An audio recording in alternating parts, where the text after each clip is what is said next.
Hello, hello, friends, and welcome. My goodness, I am so glad to see each and every one of you. Yes, I can see you in the chat. My name is Shannon Stott, and you are in the right place at the right time. We're talking about building a new financial mindset today with the Pieces Collective wellness workshops.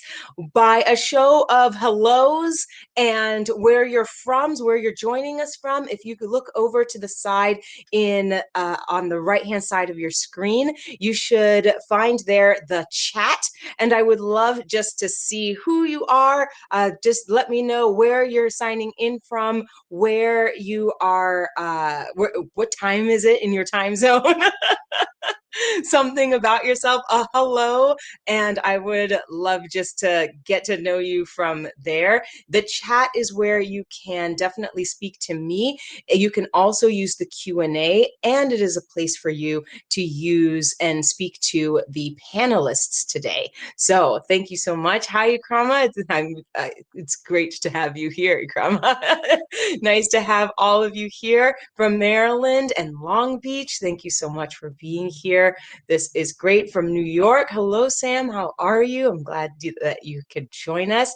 Hi, everyone. California. Yes, we've got coast to coast here. Excellent. And I am joining you from Austin, Texas. And you, like I said before, are in the right place at the right time. We're talking today about building a new financial mindset with Pieces Collective and how your financial mindset impacts your family and your community stability. So this discussion is a discussion. It's not just me, but it has been thoughtfully crafted and brought together by the Pieces Collective. And Ikrama Muhammad is the owner of Pieces, a handcrafted accessory and home goods company whose goal is to contribute to the human development through experiential learning, economics, and education, which is right where we are supposed to be, right? This idea of learning through experience and building education, building our economy is exactly what Pieces Collective is doing. And this is such a wonderful program to be involved in. And before I continue, I would love for Ikrama to join me up here and give us a little bit more information about this evening, what we're about to talk about, and about Pieces Collective in general. So when you are ready, Ikrama, come on up and we can discuss what's happening this evening. While we are waiting for Ikrama to come up, I would also love to know who here is ready to talk about financial mindset. What are you doing? Yes, where are you? Where are you in your thought process? And you can type all of that in the chat. Ikrama, welcome. Thank you for putting this together. Greetings. It's good to see you. I look forward to seeing you, and I look forward to our conversations each month. Yes. I'm really excited about learning from our community members about these important topics that we discuss.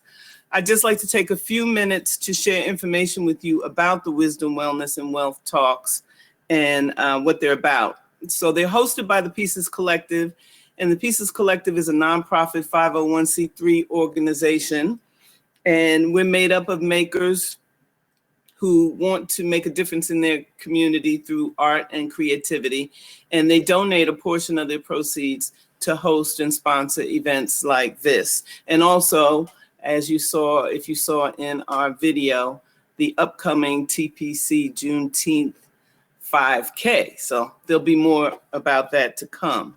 So the purpose of the conversation is to aid in sharing information and raising the consciousness of our community. Yes, because that's very important, because we bring the world into being through our consciousness. So whatever we see around us is a result of our consciousness and of our knowledge. And, you know, some of those things are good and some of them not so much. But the good news is that we can raise our consciousness and we can gain knowledge and information. And that's what tonight is all about. So today is May 19th, and it happens to be observed as Malcolm X Day. So I'd like to give a quote from Malcolm. He said, immediate steps have to be taken to re-educate our people into a more real view of political, economic, and social conditions in this country, and our ability in a self-improvement program to gain control politically over every community in which we predominate, and also over the economy of that same community. So today it's still reported that a typical white family earns 8 times as much, or has 8 times as much wealth as a typical Black family. During the pandemic, it's reported that 40% of Black businesses were lost. So this quote is as relevant today as it was when he spoke it. But one of the ways that we can change this reality is if we start by changing and making a commitment to changing our financial mindset. And so I want to thank the makers of TPC, of our website, for committing to being on our site and donating a portion of those profits. And you can go to the PEACEScollective.org as well, and you can view the items that we have there, view future events, etc. And you can donate or just tell your friends about us. I also want to thank Karen Freeman, who faithfully makes sure that these conversations happen, and Camry Lewis for assisting her with putting these events on, and of course, Triple Pocket Events and Shannon and Yinker, who facilitate this whole operation. I especially want to thank the panelists tonight and all of the panelists who've come before us for your generosity in sharing with us. And I most of all want to thank you for showing up tonight when you could have been anywhere else. So I hope that you enjoy, and I hope that you benefit. Peace and love.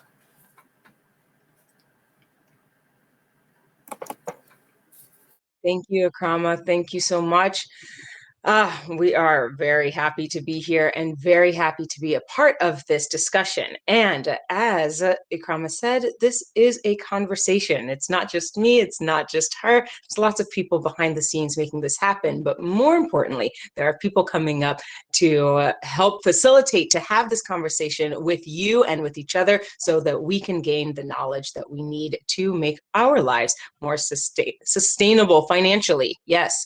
So we have joining us to discuss how to create and maintain our wealth are some amazing panelists, and they are Tirza Brooks. Miss Brooks is a solutions consultant with the PNC in the national retail expansion market in Texas. Obtaining her PNC and life insurance license is in 2010. She soon excelled to the top of her field. Miss Brooks established her own company in 2019 to assist business owners create credible legal structures for their new businesses.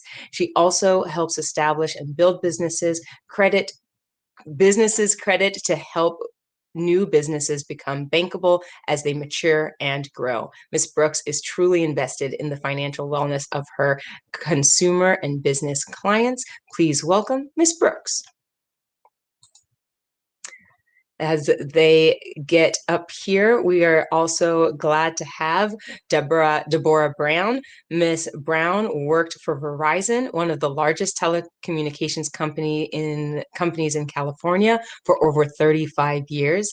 After reaching the top management position within the company, she realized that the financial industry was where she wanted to continue to help people and their families learn how to grow their finances.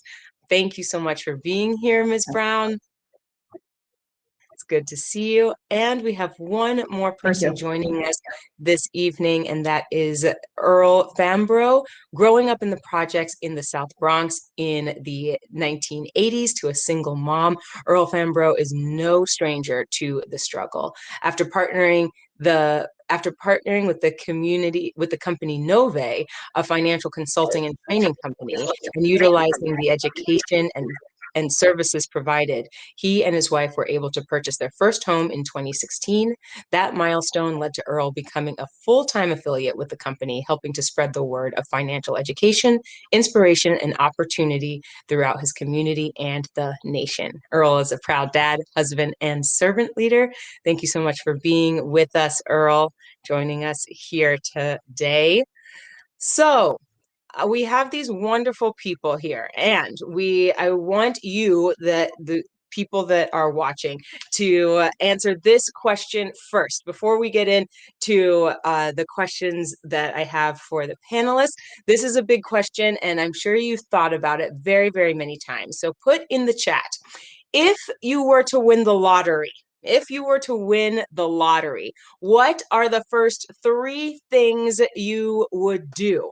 All right. What are the first three things that you would do if you were to win the lottery? I think about this all the time, and I always think to myself, I would put my parents up. I would make sure that they were secure. I would be sure that all my children were taken care of. I would, oh my goodness, there would be so many things. So as you watching are thinking about what you would do if you were to win the lottery and putting that in the chat, I want you, the panelists, to tell us, can you start a discussion as to where our minds should actually be before we buy our boats and our ranches and our the get the surgeries that we always wanted and the three houses for our sister's brother's mom. Before we do all of those things, where should we really be thinking about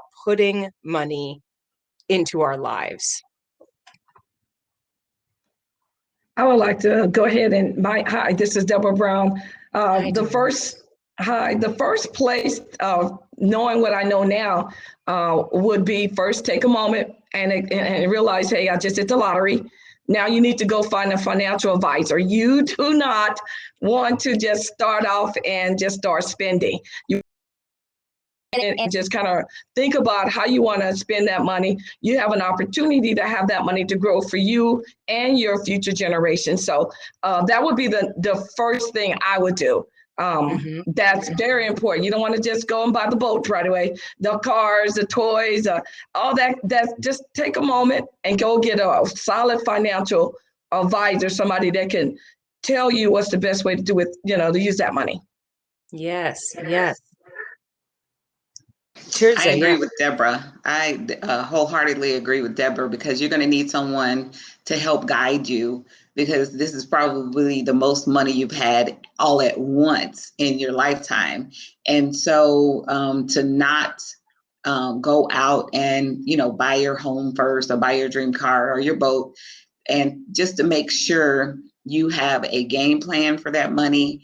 I would definitely focus on retirement and get that settled. And then after that, just budget out for an annual budget for how much I spend annually, and stick to it. Because as we know, people win the lottery and then they're broke a couple of years later.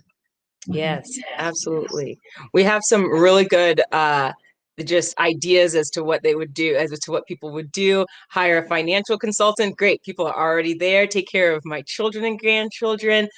Get health care, purchase retirement homes, all sorts of great things. Continue family legacies. And of course, praise God first. Yes, absolutely. Absolutely. So in these questions, we have an excellent one, which is one, what advice do you have for choosing a financial advisor? And then as you're talking about that, my second right off the bat question is, if we have a mindset of income, of wealth, if we already have a mindset of income and wealth, what do we do now? What can we do now to pretend that we've won the lottery? Where can we invest our money right now so that it can help us in the future? Yeah, I'll let Deborah answer that because I believe this is her expertise, but I would definitely take my time and research financial advisors and talk to people who may have financial advisors and get more information from them. Go on Google and check out their reviews to make sure, other people haven't had issues or complaints, but I would take my time for sure and tell all of my family no for now, because they're going to be coming at you trying to get most of your money. So, Deborah, what would you suggest? You know what? I would like to go ahead and kind of go and tie everything in. Iquanda said something earlier. I would like to bring up slide number 2. I think this is important so that we can really touch and take a look at where we are in terms of people of color. That's what I want to share a little bit about. That's such a great question, Shannon, that you said, because most people think, oh, I really need this, I really need that, but do you really need that? Let's take a look at slide number 2, please. As slide number 2 is coming, I'm sure it's coming. Can you get us started a little bit about talking about it? Yeah. Excellent.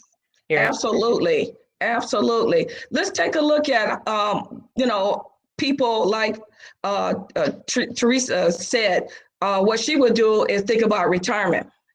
Most people don't realize they're going to get old one day. No offense. I know you're gorgeous and beautiful right now, but as life goes through, we do age. And the question of it is there going to be Social Security? Most Americans prepare for their future.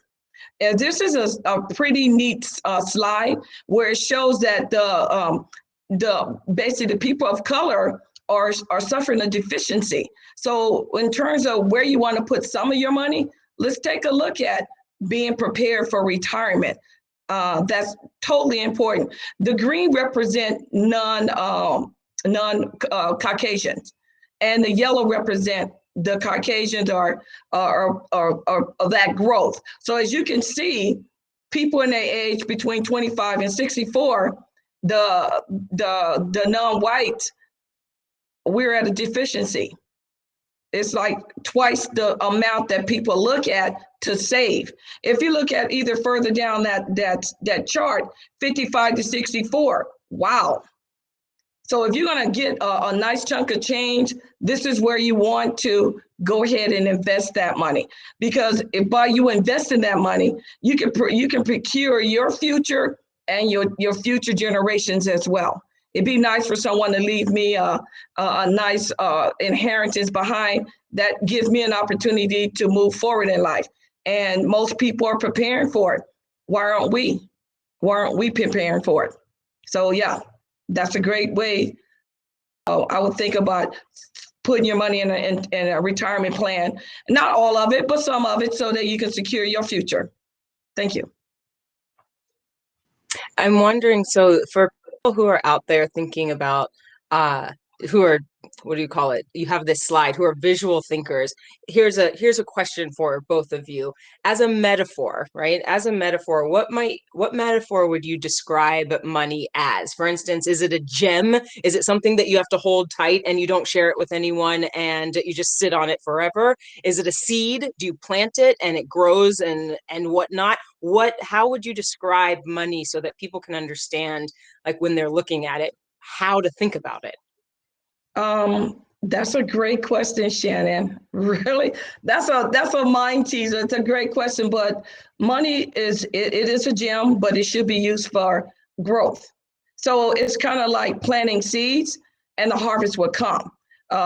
Most people look at money like, oh, I got to go buy these shoes. I need to buy this house right away. But in reality, you create debt for yourself. If you don't have the money, how are you going to get it? You're going to go open up credit cards. You're going to go take these loans out. So if you take a little money and plant those seeds,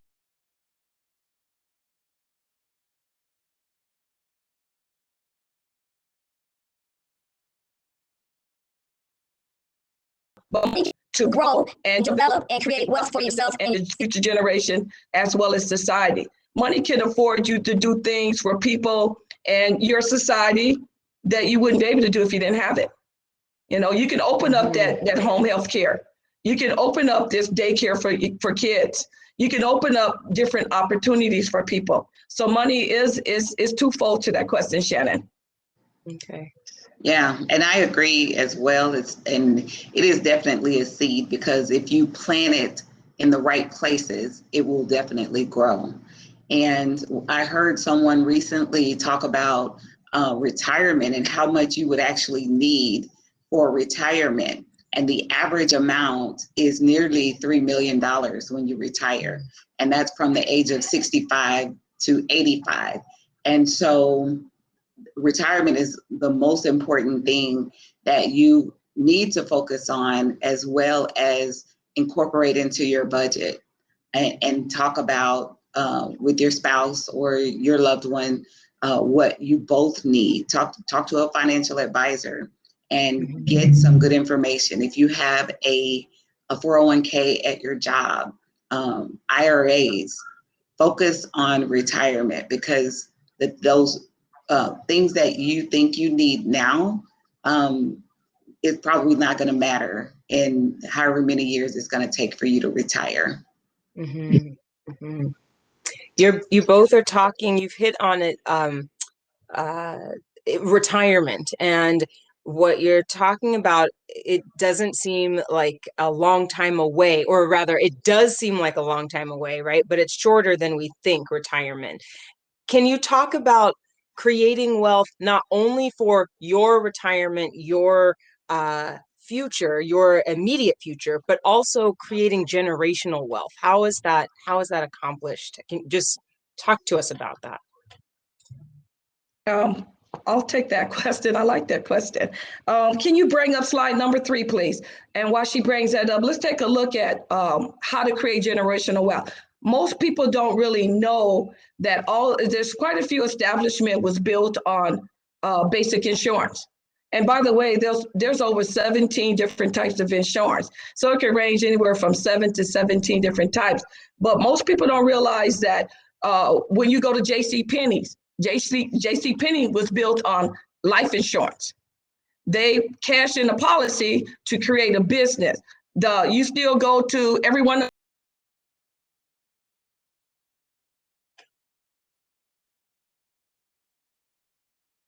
Here we go. Go to McDonald's. If it wasn't for Ray Kroc cashing in on insurance, you wouldn't have McDonald's. And there's one other person there.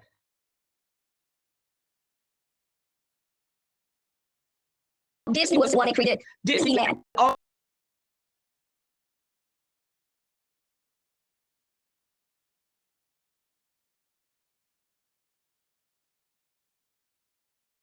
How you can create generational wealth. Just so you know, and I need to know in the chat if you're having this issue, but you are breaking up just a little bit, Deborah, and I just want to be sure that we're all hearing what you have to say. So if you can hear Deborah, give me a thumbs up in the chat, or I can hear perfectly, because it may be me that needs to refresh my stuff. So very good. So it's going in and out. Okay, just so you know, just repeat a little bit. Can you talk a little bit more? You said something about McDonald's. Can you talk about that just a little bit more, Deborah? Yes, absolutely. Can you bring up slide number 3? Let's talk about McDonald's. McDonald's was in California, run by two brothers. Their vision wasn't cast big enough. So what ended up happening was still a moms and pop store. Well, Ray Kroc came around and he said to himself, you know what? This is big. So, in order for him to make his dreams come true, he had to use insurance. And a lot of people don't realize insurance is a foundation.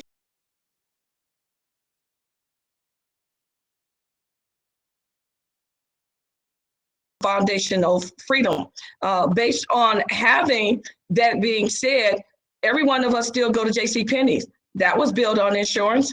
So what my bottom line is that you can take insurance, and that could create generational wealth for you and your future generation.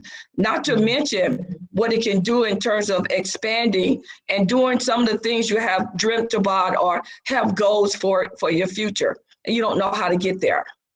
Mm-hmm. Mm-hmm. We also have a question in that sort of same vein as far as building this generational wealth about buying land. Akrama asks, what about buying land? Oh, I think that's an excellent way. I think if you have that opportunity, I think everyone should at least attain the American dream. Now, that's what I really feel.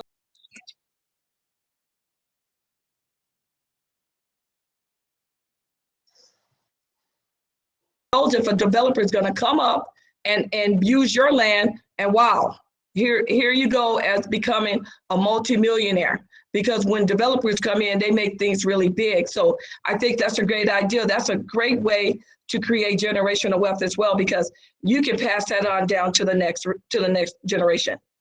Mm-hmm. Mm-hmm. That's so true. And I've had the opportunity to talk to lots of people, with money, without money, because I've worked in the financial services industry for so long. And just today, one of my customers was talking about how he and his wife want to build a new home on the land that they own. And his wife wants to sell because they're having trouble putting in a septic system. But he said because of the growth, I don't know if you guys or any of you are from Dallas, Fort Worth, but over 120,000 people have moved into the area. And so that has increased our home prices. And for him, it's a good thing because he has value in his home and in his land. And it's now valued at $1.2 million. And so if he keeps that land in his family, that's an inheritance for his grandchildren and his children. And even as a homeowner right now, if you own a home in Texas and you need to cash out, and do a refinance, or you're thinking about selling your home, the home prices have jumped so much that just by owning land, you could use that money to start a business if you do a cash out refinance. So having land and preserving your family wealth is definitely important. Talking a little bit about you went sort of back and forth about the ways to do that, and I'm wondering, can you tell us about what role does credit and good credit play in building your financial wealth? Well, I help people with their credit. Mm-hmm. And so no one understands how important credit is until it's time to use it. Just a little, story from my past. When I was married, I found myself $30,000 in credit card debt. We had just bought a new house and I had just had a baby. So I was just using my credit cards thinking I'll just pay it off later. Well, that was a major issue because my husband at the time did not know that I had so much credit card debt. And I just so happened to write the Dave Ramsey show. I don't know if any of you know who Dave Ramsey is, but they were having auditions for a reality show. And my story was so bad and so crazy that they reached out to me immediately and selected us as candidates for the reality show. Well, it never aired, but I did get a lot of good tips and advice on credit as well as budgeting with Dave Ramsey. I do not subscribe 100% to his philosophy because this day and time, everyone needs credit. You may have a empty profile. That means you don't have nothing on your credit, or it may be just a profile that has minimal items on there. Or you may have credit that you have some slow pays, no pays, charge-offs, things like that. So that is the one thing that when you're creating a budget, you need to make sure you account for. Now, there are many ways to build your credit profile, but you can't do anything without credit. You can't get cable, you can't get a phone, the phone you want. And you could also use credit in a way that enhances your pocket. We have credit cards that are cash back. And so anytime you use the credit card to spend, then you're getting cash back into your checking account or towards your balances. And travel. You can use your credit cards to build up your mileage rewards. And so you can still kind of enjoy the finer things in life, like traveling, just by using credit cards. But you have to be disciplined and pay those credit cards off every month. So if you work that into your budget, you know exactly how much your budget is monthly, and whichever bills you can pay with a credit card, I would pay them and then put the cash back on there and then reap the rewards of points, cash back, or travel rewards. So credit is crucial in 2021. I'd like to speak on that as well. Credit, it could be. I just looked at one of the questions. To be honest with you, everyone should have credit because the main society look at it. You can't buy a house, you can't buy a car. They use FICO scores to determine that. So if we can educate people on, okay, it's okay to get credit, the main society uses that as a pivotal to determine who should have the ability to get a loan. But what's happening, what I'm seeing is that these credit card companies are going after these college students that are not equipped to determine, hey, do I really need this credit card? They catch them right in college, their first year, bombard them with all these credit cards. And now look at what's happening is that by the time they're out of college, they're not just in debt for their student loans, but they have an array of credit card debt. So we can educate on how to use those credit cards, because there's no way around having them. You got to have them because there's something called FICO, and that determines how you are given the ability to create your American dream. Absolutely. You can't get insurance, you can't rent a car. Like, there are so many things that you need credit for. If you need a place to stay, a new apartment, and most definitely, if you're not paying cash for your house, you're going to need to have a FICO score for home ownership, as well as buying a car. Now, even with credit, home ownership, like if you're applying for a mortgage, that's a separate credit score. And if you're applying for a car, a vehicle loan, that's a separate credit score. So there's so many resources out there that teach you about credit. You can go to Experian.com, and they have a whole plethora of advice on, like, making sure your credit is good, talking about what the FICO score is and the percentages that each category represents, and what to do to get your credit up. I tell people to go to each individual credit bureau, Experian, Equifax, and TransUnion, and you can get a free credit report at annualcreditreport.com and look on your credit report. It is very important to stay up to date, because you never know if someone has hacked and gotten, credit fraud on you. And then you go and make an application for, trying to buy a house, and the next thing you know, you have things on your credit you don't know about. I had a situation where someone I knew had their mail stolen. And before they realized that their mail was stolen, someone had transferred their mail to a different address. And when they realized that these people had already gotten credit cards in their names, they opened up things in their kids' names, and these people bought a whole house on their credit fraud. So if you don't think it's important, credit is important, it is, because if you're not using it and checking on it, someone else will. That is, like, I feel like what you just said, that story comes with like ghosts, horror sound effects. It's terrible. Yes. Absolutely terrible. Yes, it's a nightmare to try to clean something like that up. Yes. I'm wondering for people who are listening and they're just words. There are words that you've said.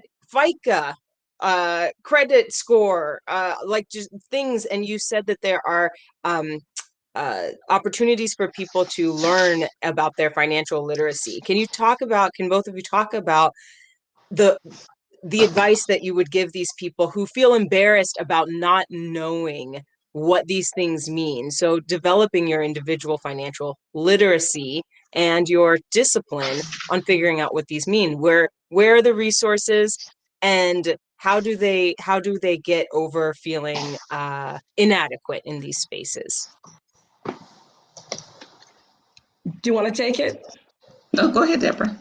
Okay. I would like to have slide number one come up. Slide number one. So while we wait on that, I sit down pretty much with and businesses, and I break down exactly what's in there. I can break down to the penny what you're spending. Okay. Now, what we look at are certain areas. So we teach people a little bit about financial solution, and there's 6 cores of them. The first one is cash flow. Most people they want to use cash, but then they use a credit card. So we help them to manage those expenses. We talk to them about FICO. Some of our clients come to me, they want to buy a home. So that would be something we will work with them on to find out what that FICO score is. FICO scores actually are when you go out and buy something on credit, whether you go to Best Buys, JC Penney's, they have charge accounts. When you buy something and then you make an agreement with that company that I'm going to pay it, and you need to keep your payments on time. If you fall below or you fall late making your payment, that will affect your FICO score. So the FICO scores is showing the ability to pay. Can you create a debt basically, and you pay it on time? So if you create a credit card, they want to know, do you have the ability to pay that bill on time? And that's what FICO score is based on. We sit down with people on these primary cores. Cash flow, kind of talk to you about that. We help people manage expenses. Debt management, we help people sit down, we help them stack debt to eliminate it. Now, we're fully aware that people have debt, student debt, they have credit card debt, department store debt, even gas cards are debt. Debt is debt. So we work with people on that.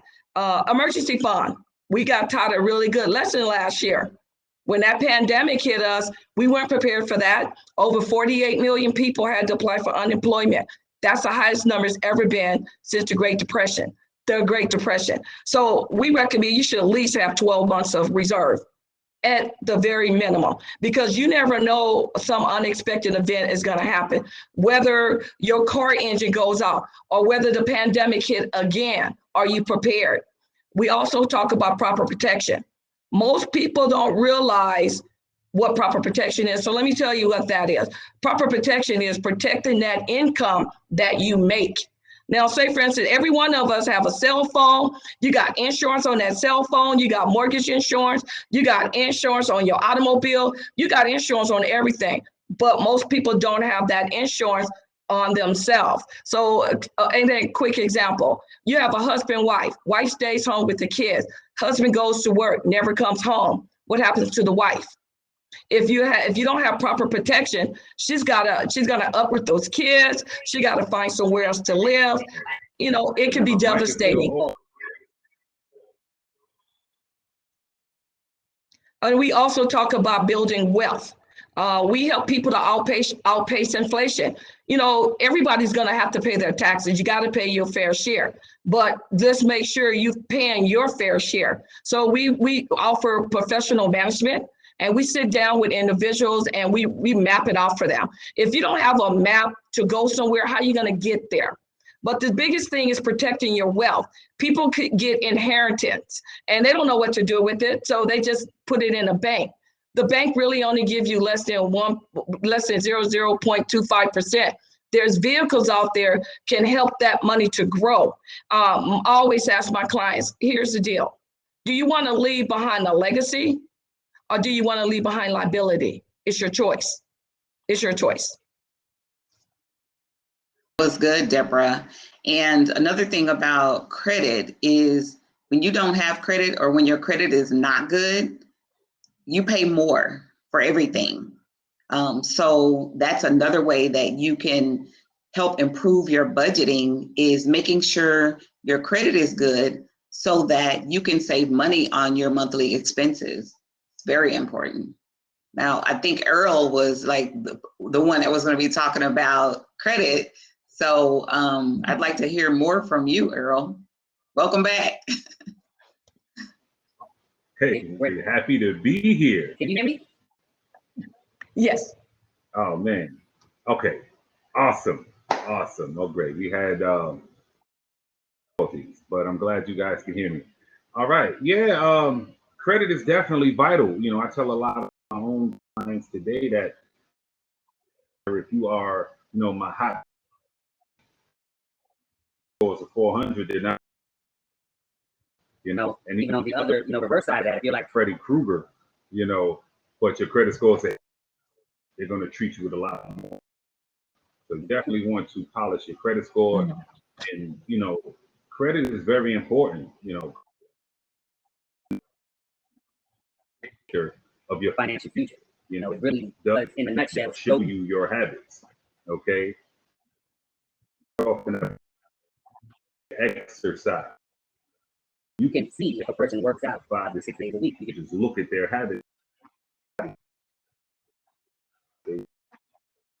Your credit is the same as that physical body. You know, when a person looks at your credit score, they can see life for the last several years, and they can pretty don't. Okay, because if you're 400s, you have no purpose or no even plan. Then home ownership is not in your future. You know, high interest rates is definitely in your future. Stress, worry, in your future. So, as I said, my name is Earl Fambro, and I want to say, you know, I'm from New York City, but at the time when I was born, credit wasn't a big part of our conversation. Okay, you know, I was born into a situation where it was more, and at the time, credit score wasn't really a big part of that. And I'm grateful for my upbringing, but it definitely taught me I didn't want to have. Okay, you know, to change my environment, and I got around people who really understood financial literacy, and they really took credit. I began to see my future. I began to see where I would like to be, just based off what. Okay, and as you begin to grow up, right, everybody's first introduction to credit, 10 of the times, is the, you know, I remember my introduction was a phone, and it was a crazy journey with Sprint, and I ended up owing them that I didn't even do. But yet, they cut the phone off and they said I owed them for 3 months of the service. Shot my credit down, and that was the very first time I ever looked at a credit report. And I saw, you know, numbers 450, 5. I was like, oh wow! To me, I thought that was great. I got a score. That's incredible. It was drastically terrible. But as I said, it wasn't until I moved down there, you know, I began to do everything on my own. You know, me and my wife was really putting ourselves in a position where we was rising and falling based off the decisions that we do and apply. The program that ultimately put me on my path of financial education and financial freedom. That's when it really began to hit me. You know, we got married. Hey, we should buy a house. You know, we're going to need credit. I said, okay, well, my credit's a 523. You know, like, I don't know. No. And hello? Okay, great. But once we made the decision that that was the direction that we was going, then everything that from that point on was official. Into a woman with goals, everything else, right? And it just so happened, a friend of mine, she called me. She was like, "Hey, Earl, guess what? Great, phenomenal. He looks like us. You know, he's on a mission just like, you know, we're on with our finances. Okay, great. Send me the information. I didn't look at it, right? A couple of weeks went by, but we're still talking about credit. We're still talking about, listen, my credit dropped 30 points since the conversation. And she called me back. Fortunate to follow. She called me back. And, you know, from that point, I watched the video and we jumped right in first. This was around September 2015. Okay. About 2016, we were finding out. You know, it was a phenomenal thing. And there was so much going on in between that with my personal life, with the house that I was renting. It was a lot going on to where a couple little strategic moves with my credit and with my wife's credit was able to put us in a neighborhood on that street everything. Okay. But I say all that to say this, right? We're going to talk a lot about the mentality. What puts a person in the mindset to say, you know what, I don't want to be in this financial situation anymore. Better, I want to do better. Ask the what would I do if I won the lotto? All right. The first thing is, like you said, I'll thank God and acknowledge the fact that, yeah, I have all this money. Okay. And then I would get all of the thoughts of Bentleys, Benzes, and Beamers out of my head right away. You know, but blow it up, but then get it out. Because from what I'm, the whole goal of winning that lotto is to make it feel like your great grandkids won. That's what I would do with the money. Sure. Have the resource of certification and black investment opportunities, right? Because that's when I was younger, right? And it wasn't until 2016, I'm so blessed and fortunate for the opportunity to just learn from people, stuff together. People who have millions of dollars who really take their personal credit so serious. And here to mention business credit, okay? We really help dive into that life to really living off of their LLC as they are meant to. Really, you know, getting credit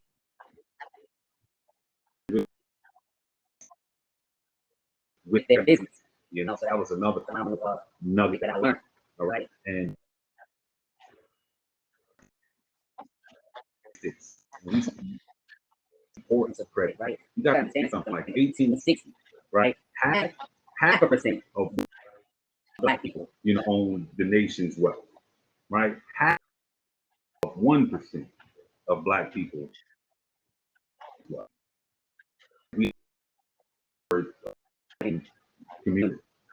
Fast forward to 2019, that statistic is still the same. It's still only half of 1%. And what is that because of? That's lack of access to capital. That's lack of access to the information. And, you know, my school didn't teach us financial literacy.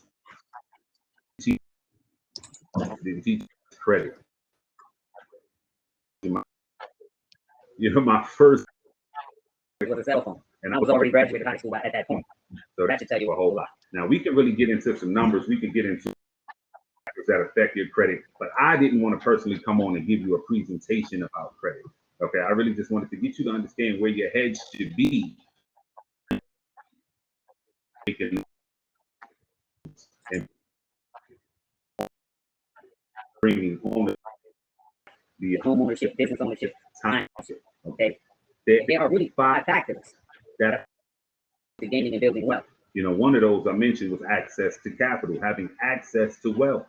You know, most small businesses go out of business in 10 years because. And I wonder, Earl. Ooh. Earl, I wonder if, because you were talking about Black businesses in general. Good. I wonder if you're talking about Black businesses in general, and I wonder if we have some time if anyone has ideas about specifically Black banks, and if there is a benefit in putting our money in Black banking establishments. Does anyone have any ideas about that, Deborah or Teresa or Earl? I like to go ahead and jump on that one as well, and then I'll pass it to Teresa.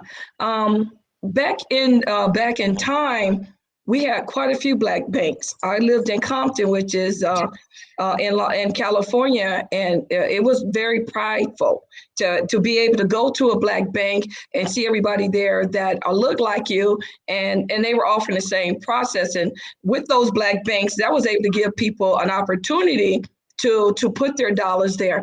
I remember one time in '84 that they wanted to test the ability of the power of the black dollars.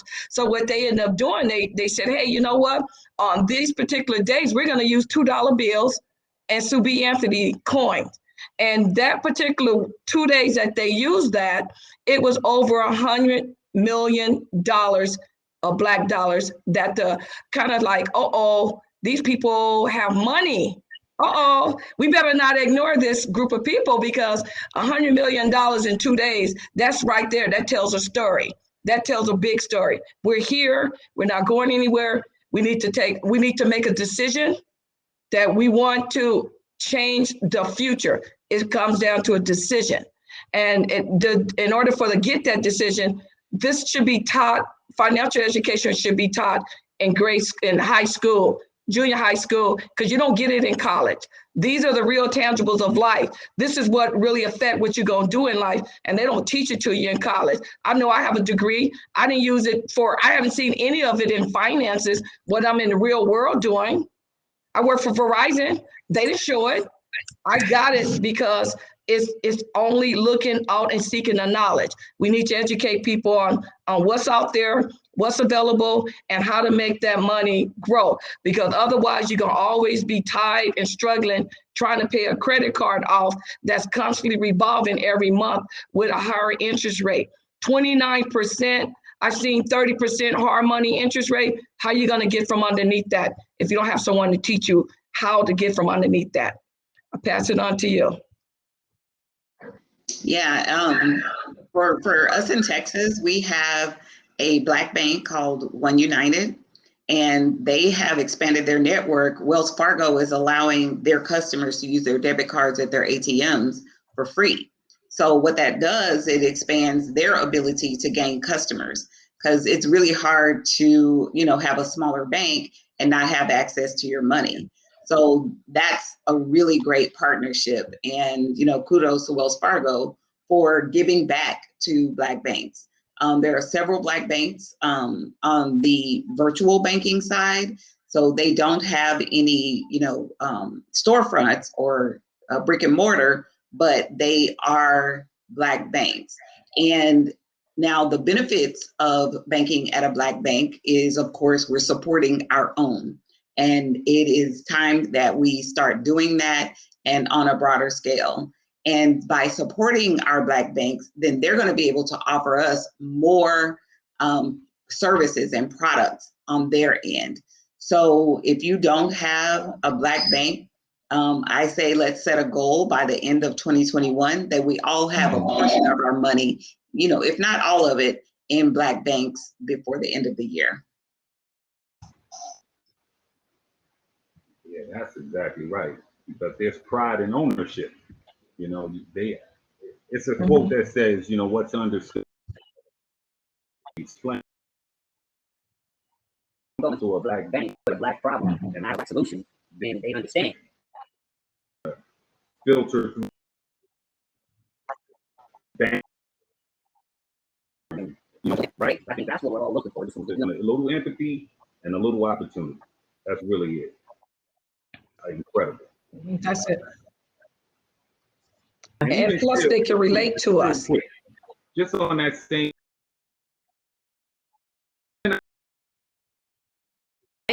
Just giving access to like financiers, lenders, to where you can get your commercial. Your big equipment funding. Okay. So I think that's important. Really important. So we can take our businesses and scale them and become more than small business, hustle, so to speak. We can really become Fortune 200, Fortune 500 companies with that kind of access.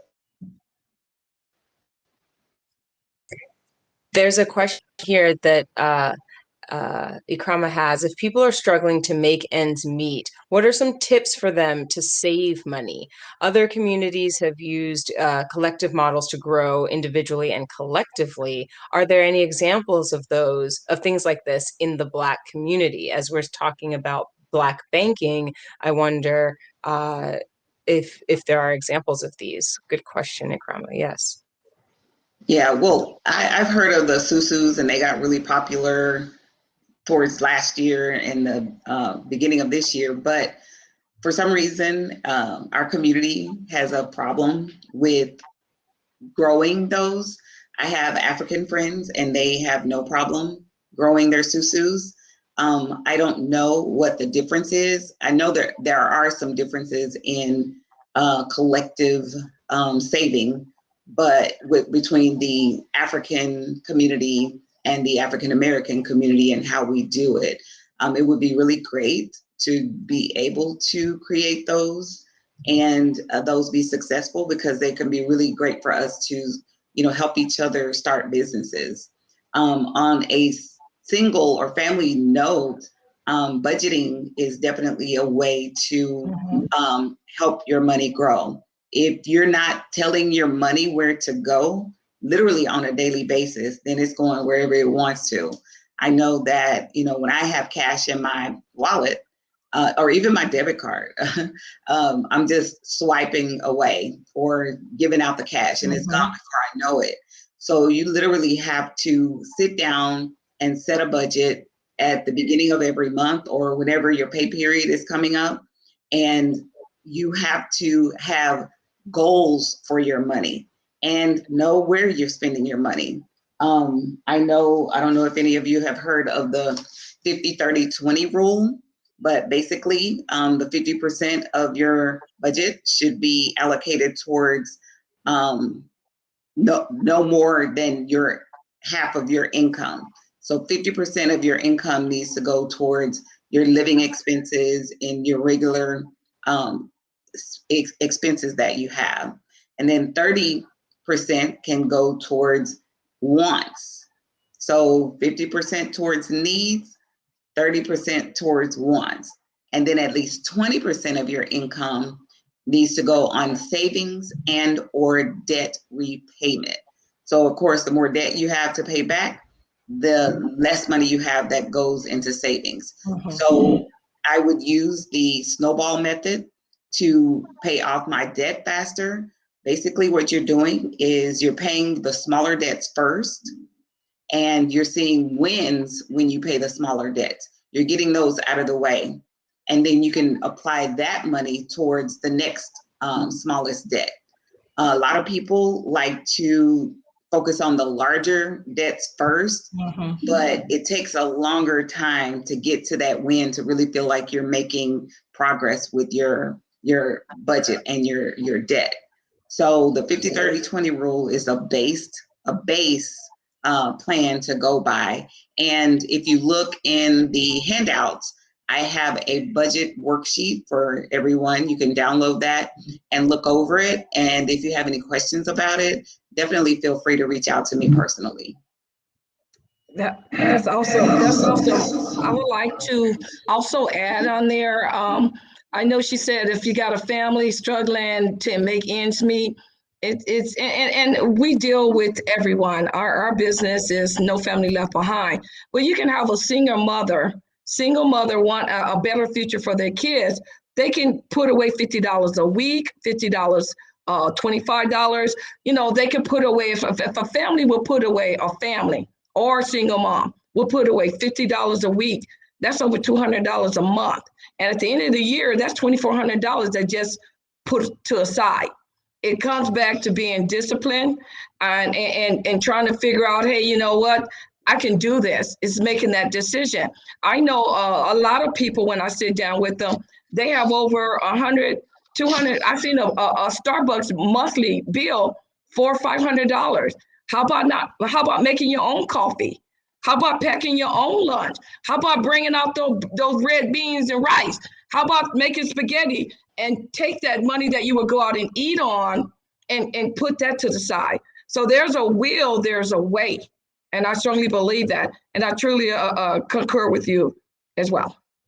Yeah, because if you know where your money's going and you can see in your budget that a lot of it's going going out to eat, then of course you need to stay home and cook. And that goes a whole lot further than going out to eat. And that way, you may be a single mother or a single father and you feel like $25 a week, I barely can make the bills that I have right now. Mm-hmm. But when you budget, you will find that extra money. You will definitely find that extra money because I know I spend way more than I should. So you hit me with that coffee thing. And you know what? We all want a coffee here and there, but if you're trying to accomplish something, you can shave here, you can shave there. The system wasn't designed to provide growth for us. Okay, in general, the system was designed for a group of people to benefit from. And if you don't know how to play the system, you will be at the bottom of the system. So the economy is not structured for it to help us to become financially free. It's designed to give us all these little perks, all these trinkets. They look pretty. I like them. Let me get it. I don't need that BMW today. I mean, in the future, if that's what I want, I'll get it. But maybe I could take that money and build, buy a home that I can use for rental property. And that way in the future, because you're going to need 7 streams of income if you think you're going to retire comfortable. And keep in mind, Social Security is not going to be here as your crutch. But not enough people are paying into that right now. So we have to stop and think, what can I do now? Your working years are between 30 and 50, 59. At 59, you're thinking about, hey, I'm exiting the workforce. Now, what are you going to do? I sit down with lots of people, and they're not prepared. Even, prepare yourself, because what you're doing, you're not preparing yourself, and you're not giving anything for the future generation behind you. Every generation should be better than what you are right now. Right. And to Johnny's point, there are banks. I know PNC, the bank that I work for, it has a built-in budgeting tool. So it literally tells you how much you spend in each category. And you can go into your app or online and create those different categories and allocate that money towards those specific categories. Mm-hmm. And it gives you a chart for how much you spend in each category. So it will help you to be able to create your budget and know how much you're spending in each category. And then in your handout that I gave you, it just helps you break it down bit by bit, because if you've ever tried to do a budget, it is hard. And because in the beginning, you really don't know how much you're spending. And so it's hard to get control of that money if you're not really focused on it. Like, it's a daily thing. And you sit down at the beginning of the week and say, okay, I'm going to spend this much money on food. I know I have to pay rent this week. And then my car note is next week. You have to really streamline everything that you do as far as your budget, and keep working on it. Don't give up. It is very crucial. And like Deborah says, your future depends on it, and your future generations do too. Right. And it's just to kind of pivot off of you, most of us basically use credit cards. If you looked in your wallet right now, you probably don't even have a couple of bucks. Not to say you don't have it. It's so easy to pull out the credit card, like you were saying. You go to the gas pump, you swipe. You go to the grocery store, you swipe. How many of us carry cash? I would bet you, if you would carry your extra cash in your wallet, you'd be very mindful of what you're spending today. They make it so easy. The world is so fast paced that it's easier to not be aware of what you're spending. And at the end of the month, you have more month than money. Yeah, and people that I deal with at the bank, back when I first got my checking account, we had ledgers. We had to literally go in there and write down and do some math in order to know how much we have. But these days, people just look at their app and say, oh, I have some money. not remembering that they have, you know, basically wrote a check or have automatic withdrawals coming out of their accounts. And so they'll spend that money that's in there. They've forgotten about the automatic withdrawal. Now they have overdrafts. That's more money. So again, just like with credit, if you don't manage your credit well, you pay higher prices. If you don't manage your checking account well, you're going to pay fees. So I would definitely, if you don't know how to manage your checking account, that's another thing. You can reach out to any of us. We can help you with that. And don't rely on that app. It will fool you every single time. I'm wondering, so all of you have talked about this. We've mentioned the mindset part. And I would like just to veer only a tad to this mindset, right? You hear the phrase, like a mind,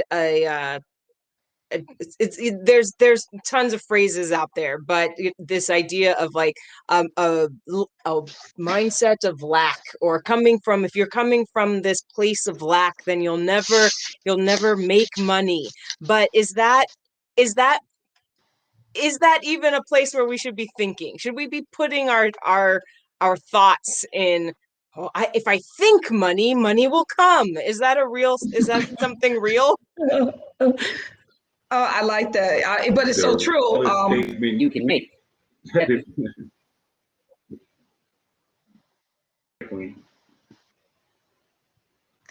What I was gonna say, sorry, what I'm saying is that, you know, if you don't know, you don't know. You have to, like my mom. My mom is actually was born in Mississippi, born in 1936. So she was a product of that era. So if there's not someone who do we go to as a center of influence? Your mom, your dad, your sister, your siblings, your grandparents. You go somewhere, but you never go outside because you're gonna trust what they say. But if they don't have that knowledge, then where are you gonna get it from? You may have a chance meeting with someone, be able to tell you, hey, you know, you could do this and this will happen. So again, we have to get into the community and change the mindset. We have to be around and let people know, hey, you do have an opportunity. You have to dream big. You're entitled to dreaming. We have to get out there and say, you got an opportunity to buy your home. You know, if you don't like where you're living at, you got that opportunity, but we need to also equip them with where to get it from. They don't know where to go. If you go to Merrill Lynch, Charles Schwab, the same information I share, we give it away for free. Most people don't have a $500 to $1,000 to sit down with Merrill Lynch, Charles Schwab to get this information. We want to give it to you. We need to figure out a vehicle to get it out there so they can get it, because if you're working, you got dreams. So let us help you to get there. You just need to find out how to get it and where to go. Right. And one of the main goals that we should focus on is our emergency fund. Like Deborah mentioned earlier, the pandemic really, you know, made a lot of us think about what we need to do with our money going forward as far as having enough. Now, the recommended amount is 3 to 6 months of an emergency fund, 3 to 6 months of your expenses. But if you can't, you know, start out like that, set a goal of $500, you know, get that emergency fund put to the side into a savings account where you don't touch it, and then build it up to $1,000. And before you know it, you're going to have your 3 to 6 months of expenses. So, yeah, and that's true. But with the last pandemic, and it's still unforeseeable what's to come in the winter, you need to be getting yourself wrapped around being prepared. I am also a licensed real estate agent for the state of California. And I know for a fact, I have clients that tell me, hey, I can't buy a home because the scarcity in the market. Well, I'm saying to you is get your ducks in a row, because that bubble is going to pop just like it did in 2008. The banks are basically sitting on inventory. They're driving the market up with scarcity because it's the seller's market now. So you're not going to get the seller to contribute on your down payment, the repair. So you have to think about just sit tight and start lining things up. Start lining things up, preparing for what's coming, because the bubble is going to pop in the real estate. It's going to pop again. Where are you going to be at when it pops? And see, mindset, right? People got to even understand that, yes, you can own a home. Like, who do you think they're building them for? You know, my mentor says that all the time. Like, who do you think they're building these Lamborghinis and these big? Who do you think they're got? No, they're for us. But we just have to get in our mind. Oh, I deserve it. Second of all, yes, I can have it. And third, I get the right information. I get around the right people. Then yeah, I will have it. And I think it comes from that whole mentality talking about in your tribe. You only trust the people in your tribe. But if the people know less than you or know the same as you, then you just regurgitating the same information, and there's no growth going. Yeah. Okay. And I'll give you a brief story about that. Right. Carrie, Thanksgiving. A mother and a daughter, and they're cooking at a roast. They're about to put the roast in the pot. The mother cuts the ends off the roast. The daughter asks, "Hey, Mom, why do you cut the ends to go into the pot?" She said, "Well, you know what, baby? I don't even know. I see my mom." And I just kind of grandma why she did that. They go in the living room. I asked grandma a question. Grandma said, "But you know what? I really don't know. I saw my mother do it, so assume that that's what we had to do." They called grandma on the phone. "Hey, great grandma, what's going on? Why do you cut the ends off the roast before you put it in the pot?" And she said, "Well, baby, because now they passed this tradition along, and they didn't even know why they was doing this. Finance is like, why don't we, don't we save? Why don't we look? Why don't we trust financial advisors? Why don't we trust banks? Why do we trust under the mattress? But we don't. You know what I'm saying? We trust under the mattress, but we don't buy fire extinguishers. So we don't put. We don't trust the bank, but we put the money under the mattress, but we don't buy the fire to protect the house in case the house comes. So it's just all mindset. It's just all how we think about money, how we was taught about money, right? Us as a people have the biggest consumer, the number one consumers, right? Our power is in the trillions, but yet we live like it's way tomorrow. So the best thing I heard about saving and budgeting was, if you save today, then I will be around to save you tomorrow. Okay, now so I said, all right, I'm gonna start putting a little bit up. I'm gonna start getting my credit together. I'm gonna start budgeting. From those people who actually make the money, the people who live the life that I want to live, and then you just apply it as it fits in your life. Now you don't have to get to 300. Now check this out. They said the new poverty is not living in a shack, your roof with tarted clothes on. No, the new poverty is living in a $300 house, 2 cars in the driveway, every gadget that they sell online, $1,000. That's our new poverty today. You know how many people we know that really wants to keep up with the Joneses, but they can't rub 2 nickels together? That's the problem. That's the mindset. Like, you think you're living in abundance because you're buying everything, but you're stockpiling like you live in.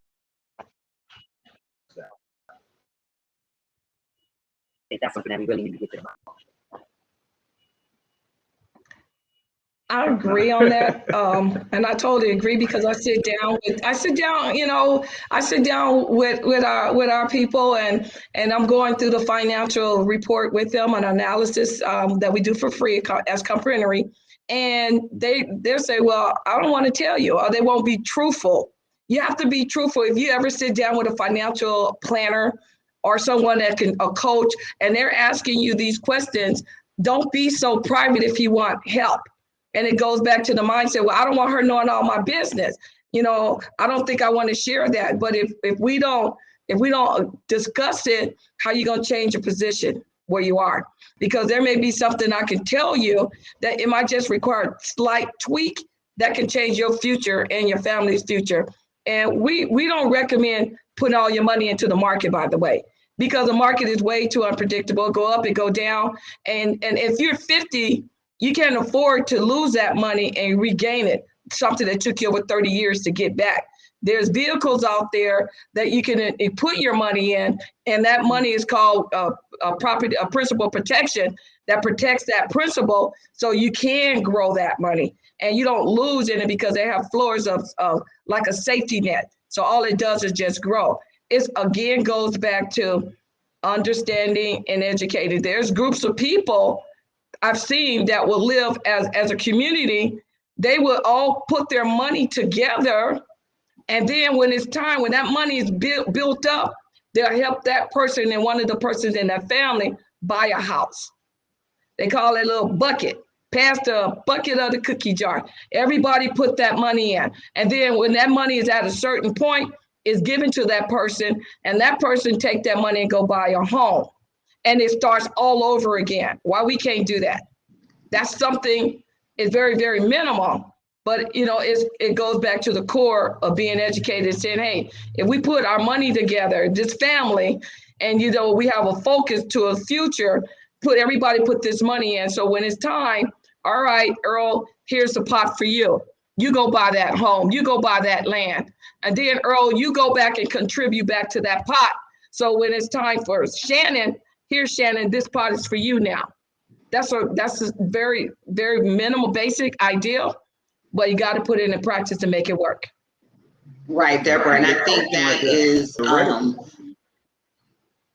one of the most unpopular things that people think about right now, because what you're talking about doing is making a sacrifice now for someone to go get something that they need. Help them. You're making that sacrifice. But like Earl said with the money, sacrifice for me now, or I'm going to have to write that down because it's really good. Take care of me now, and then I'll be able to take care of you later. That's the whole premise of being able to build wealth, build generational wealth, and making sacrifices. Again, that goes along with the budget, cutting out some things that you really don't need. Cut down on that 30% wants column and put that towards your savings, or put that towards paying off debt.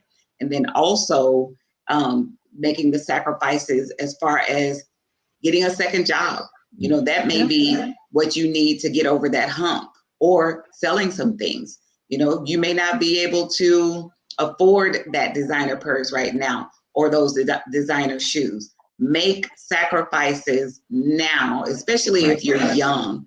I'm telling you, it really matters. Those things that I purchased back in the day, when I was younger, it's no longer around, and it never did anything to increase my pockets.